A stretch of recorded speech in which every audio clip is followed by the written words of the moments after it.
కూటమి ప్రభుత్వం అధికారంలోకి వచ్చి 2 ఏళ్లు పూర్తయిన సందర్భంగా నంద్యాలలో వైఎస్ఆర్సీపీ శ్రేణులు నిరసన బాటపట్టాయి. పార్టీ అధినేత వైఎస్ జగన్మోహన్ రెడ్డి ఆదేశాల మేరకు వెన్నుపోటుకు 2 ఏళ్లు పేరిట స్థానిక వైఎస్ఆర్సీపీ కార్యాలయం ఆవరణలో ఘనంగా నిరసన కార్యక్రమం చేపట్టారు.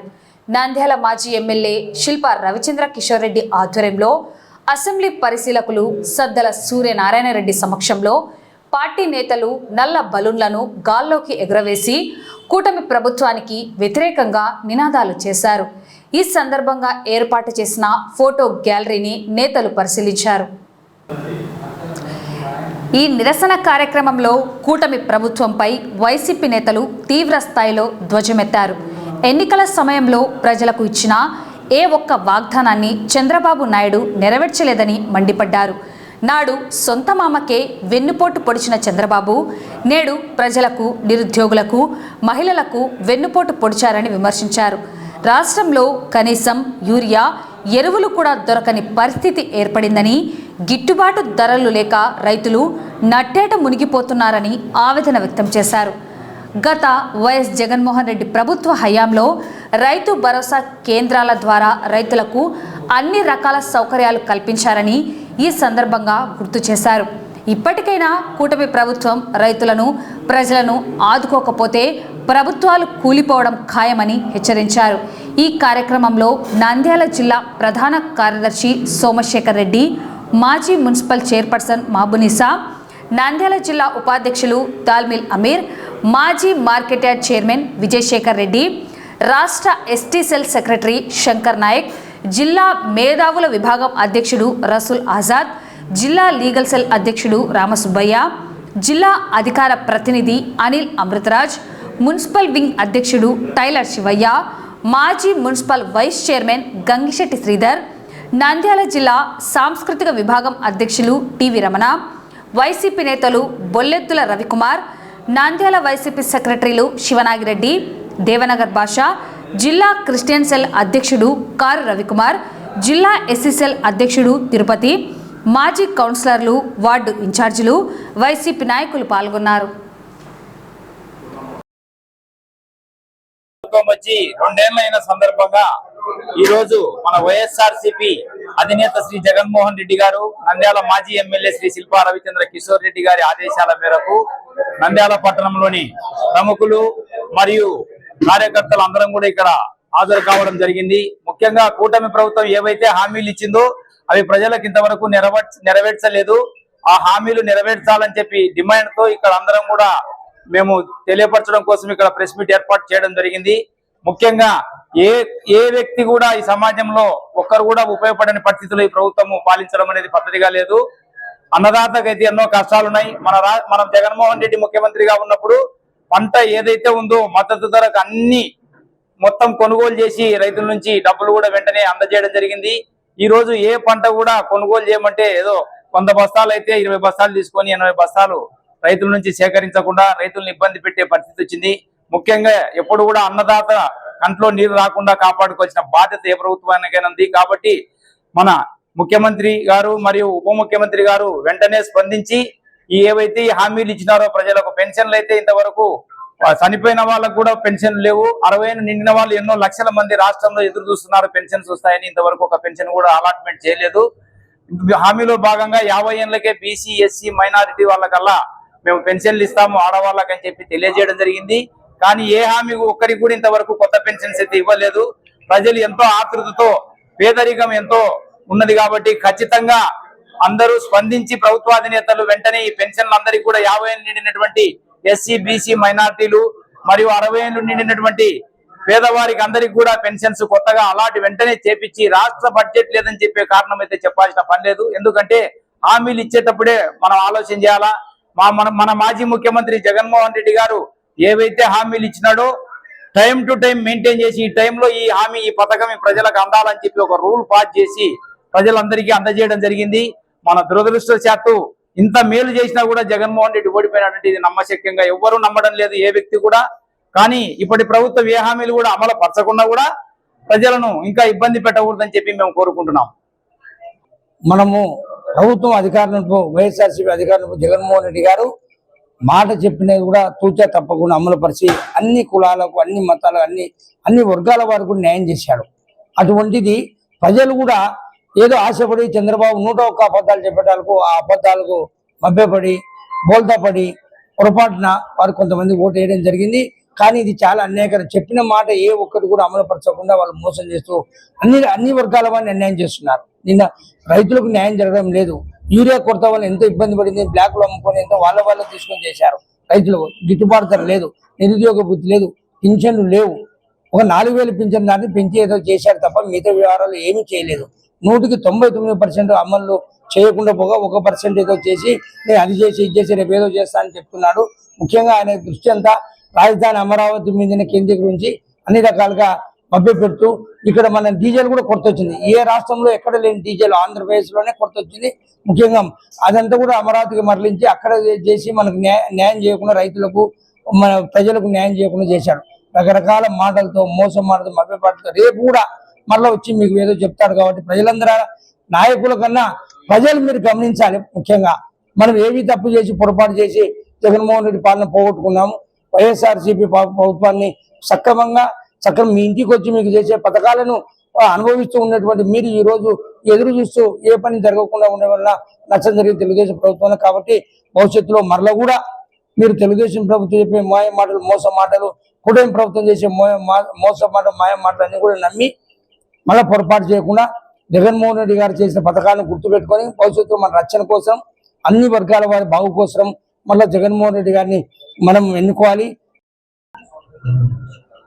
ఈరోజు వెన్నుపోటు 2 సంవత్సరాలైన సందర్భంగా వెన్నుపోటు దినం సందర్భంగా శిల్పా రవిచంద్ర కిషోర్ రెడ్డి నాయకత్వంలో వెన్నుపోటు ఎట్లా పొడిచినాడు అనేది ప్రజలకు తెలియాలి. కాబట్టి మేము వివరించి చెప్పడం జరుగుతుంది.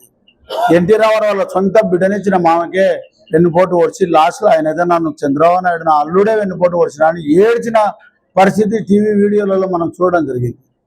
అట్లాంటి వ్యక్తి నేను నమ్మి మనం ఈరోజు నిజంగా రైతుల తరఫున నేను ఒక రైతుగా రైతులను కోరుకుంటున్నా. జగన్మోహన్ రెడ్డి ఇచ్చిన పథకాలకు మించి సూపర్ 6 పథకాలు ఇస్తానంటే నమ్మి మోసపోయి మనం చంద్రబాబును గెలిపేయడం జరిగింది.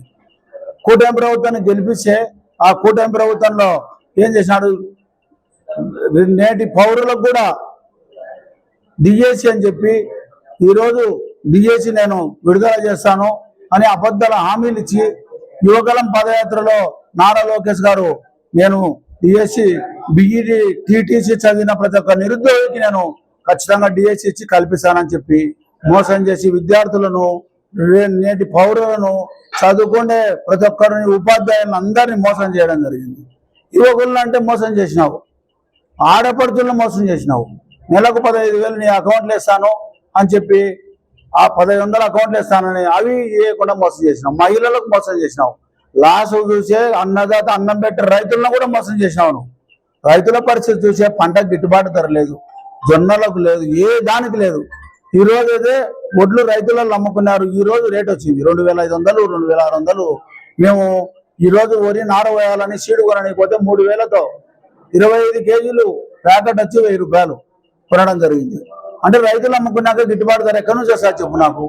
నేను ప్రశ్నిస్తున్నా, నువ్వు రైతుల మనిషి అని చెప్పి చెప్తున్నావు, రైతుల కోసమే నేను పనిచేస్తానని చెప్తున్నావు. ఎక్కడ చేసినావు చెప్పు. రైతులు అయితే నాశనం అయిపోయేది. నేను నిజంగా చెప్తానా, నేను ఒక రైతుగా ఖచ్చితంగా రైతులలో వచ్చే 2-3 సంవత్సరాలు నాశనం 10 ఏళ్ళునే దిద్దుకోలేరు. రైతుల పరిస్థితి ఎట్లా ఉందంటే ఈరోజు యూరియా లేదు. ఈరోజు 2020కి 600-700 రేటు పెంచడం జరిగింది. ఈరోజు 1800 అమ్ముతున్నారు. పాత రేట్ అని ఆటోలు పెట్టుకొని బంగపోయి కాళ్ళు కడుపులు పట్టుకొని ఆ షాపుల కాడ చూస్తుంటే విచిత్రం అనిపిస్తుంది. అసలు ప్రతి ఒక్క దాంట్లో ఏ దాంట్లో అయినా కానీ ఎవరికి న్యాయం చేయలే. ఇట్లాంటి ప్రభుత్వాన్ని నిజంగా గద్దె దించేంత వరకు ఈ వైఎస్ఆర్ పార్టీ నిద్రపోదని తెలుపుతూ వైఎస్ జగన్మోహన్ రెడ్డి ముఖ్యమంత్రి కొన్నప్పుడు ఆర్బీకీలలో అసలు మందులు ఉన్నాయి, ప్రతి ఒక్కటినేది విత్తనాలు ఉన్నాయి. భూసార పరీక్షలు చేసి నీకు ఫలానా మిస్టేక్ ఉందని ఉచితంగా చేసి ఏమేస్ కాల మందులని చెప్పిన ఘనత కూడా వైఎస్ జగన్మోహన్ రెడ్డి గారిది. ఇవన్నీ నిజంగా చెప్తుంటే బాధ అనిపిస్తుంది. ఏ ప్రభుత్వం ఉన్నా రైతులను మాత్రం కాపాడకపోతే ప్రభుత్వాలు నాశనం అయిపోతాయని సభాముఖంగా తెలియజేస్తూ నాకు ఈ అవకాశం ఇచ్చిన నమస్కారం. ముందుగా ఈరోజు విశాఖపట్నంలో జరిగినటువంటి దుర్ఘటన బాధాకరం. చనిపోయిన వారి ఆత్మ శాంతి చేకూరాలని, వారి కుటుంబాలకు ప్రగాఢ సానుభూతి, క్షతగాత్రులు త్వరగా కోలుకోవాలని స్ఫూర్తిగా కోరుకుంటున్నాం. ఈరోజు జగన్మోహన్ రెడ్డి గారి ఆదేశానుసారం, శిల్పా రవిచంద్ర కిషోర్ రెడ్డి గారి ఆదేశానుసారం కూటమి ప్రభుత్వం అధికారంలోకి వచ్చి 2 సంవత్సరాలైన సందర్భంగా రైతులకు, యువకులకు, విద్యార్థులకు, అన్ని వర్గాలకు ఈ ప్రభుత్వం ఏమి చేయలేదని చెప్పేసి, అంతేకాకుండా నిత్యావసర ధరలు పెరగడం చూస్తున్నాం. గ్యాసు, డీజిల్, పెట్రోలు ఒకవైపు పెరుగుతుంది, నిరుద్యోగం పెరుగుతుంది. విద్యార్థులు చదువుకుంటామంటే ఫీజు రియంబర్స్మెంట్ నిధులు ఇవ్వడం లేదు.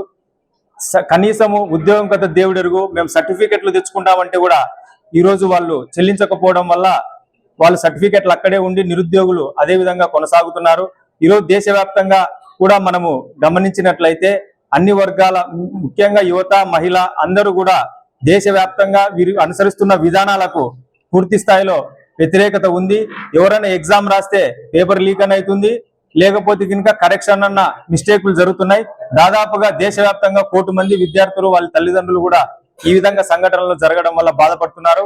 వ్యవస్థలన్నీ కూడా ఈరోజు నిర్వీర్యం చేసినారు. ఈ 2 ప్రభుత్వాలు డబుల్ ఇంజిన్ సర్కార్ అని చెప్పేసి ప్రజలందరినీ నరేంద్ర మోడీ గారు, చంద్రబాబు నాయుడు గారు మోసం చేశారు. ముఖ్యంగా ప్రజలు గ్రహించాలని చెప్పేసి వాళ్ళకి ఇచ్చినటువంటి హామీలు ఈరోజు సభాముఖంగా తెలుగుదేశం ప్రభుత్వానికి ఒకటే మేము సవాల్ విసురుతున్నాం. ఆ రోజు మీరు ఏ విధంగా అయితే ఇంటింటికి వెళ్ళి సెల్ తీసుకొని మీ ఇంట్లో ఎవరెవరు ఉన్నారు, ఏ పథకాలు వస్తాయి, సంవత్సరానికి ఇన్ని వేల రూపాయలు, ఇన్ని లక్షల రూపాయలు మీకు వస్తాయని చెప్పినారో, ఈరోజు చంద్రబాబు నాయుడు గారు కూడా మళ్ళీ ఒకసారి 2 సంవత్సరాల్లో మన విజయం సాధించేటువంటి ఇంటింటికి తీసుకోమని చెప్తున్నారు. మీకు దమ్ము, ధైర్యం ఉంటే ఏదైతే మీరు మేనిఫెస్టో ఇచ్చినారో మేనిఫెస్టోను, అదే మేనిఫెస్టోను, మీరు చెప్పిన హామీలను, ఆ పేపర్ను తీసుకుపోయి ఇంటింటికి తీసుకుపోయి వాళ్ళతోనే మీరు దీంట్లో మీరు ఏం చెప్పారో అవన్నీ ఏమైనా వచ్చినాయని చెప్పేసి కూడా చెప్పిస్తే మాత్రం ఖచ్చితంగా మేము ఒప్పుకుంటాం మీ పరిపాలనను. కాబట్టి ప్రజలందరూ కూడా వారు వచ్చేదాన్ని మీరు గ్రహించి ఖచ్చితంగా మనం ప్రశ్నించకపోతే మన భవిష్యత్ తరాల భవిష్యత్తు కూడా నాశనం అవుతాయని చెప్పేసి కూడా ఆలోచించాలని చెప్పేసి మీరు అందరూ కూడా కోరుకుంటున్నాం. మోసపోయినటువంటి ఈ రాష్ట్ర ప్రజల తరఫున నిరసన కార్యక్రమం ఏర్పాటు చేయడం జరిగింది. మేము ఎల్లప్పుడూ ప్రజల తరఫున పోరాడతాం. అధికారం ఉన్నప్పుడు కూడా పేద ప్రజల కోసమే, వారి యొక్క సంక్షేమం కోసం, వారి యొక్క అభివృద్ధి కోసం పాటుపడ్డాం. ఈరోజు మోసపోయినటువంటి ప్రజల తరఫున తెలుగుదేశం ప్రభుత్వం పైన పోరాడుతున్నామని చెప్పేసి తెలియజేసుకుంటా ఉన్నాం. ఈ కూటమి ప్రభుత్వం అబద్ధాలతో, మోసపూరితమైనటువంటి వాగ్దానాలతో ప్రజలను మోసం చేసి నిండుగా 2 సంవత్సరాలు పూర్తయింది. విద్యను నాశనం చేశారు, వైద్యాన్ని నాశనం చేశారు, వ్యవసాయ రంగాన్ని నాశనం చేశారు, పారిశ్రామిక రంగాన్ని నాశనం చేశారు. వీరికి ఎవరిపైన కూడా ప్రేమ లేదు. వీళ్ళకి కావాల్సింది పెట్టుబడిదారులు, వాళ్ళ యొక్క అనుయాయులు. వాళ్ళ యొక్క సులాభం కోసం ఎన్ని అబద్ధాలైనా చెప్తారు, ఎంతమంది జీవితాలతోనైనా కూడా ఆటలాడుకుంటారు. ఈరోజు వ్యవసాయదారుల పైన, వ్యవసాయం పైన ఎంతో ప్రేమ ఉన్నట్టుగా నటిస్తున్నటువంటి చంద్రబాబు నాయుడు గారు పోతిరెడ్డిపాడు పనులను ఆపించి సాగునీరును అందకుండా వ్యవసాయదారులకు మోసం చేసింది నిజం కాదా అని చెప్పేసి నేను ప్రశ్నిస్తా ఉన్నాను. అదేవిధంగా 3 కార్లు పండేటువంటి అమరావతి భూములను, వేలాది ఎకరాల భూములను, 3 కార్లు పండేటువంటి భూములను, పచ్చని పొలాలను రైతులకు దూరం చేసి వ్యవసాయాన్ని సర్వనాశనం చేసింది చంద్రబాబు నాయుడు గారు కాదా అని చెప్పేసి నేను ప్రశ్నిస్తా ఉన్నాను. ఈరోజు నిరుద్యోగులకు ఉద్యోగ వృత్తిని కల్పిస్తానని చెప్పారు. అదేవిధంగా నార్మలైజేషన్ అనేటువంటి ప్రాసెస్ ను అడ్డుపెట్టుకొని 100 కోట్ల అవినీతికి పాల్పడినటువంటి ప్రభుత్వం కూటమి ప్రభుత్వం కాదా అని చెప్పి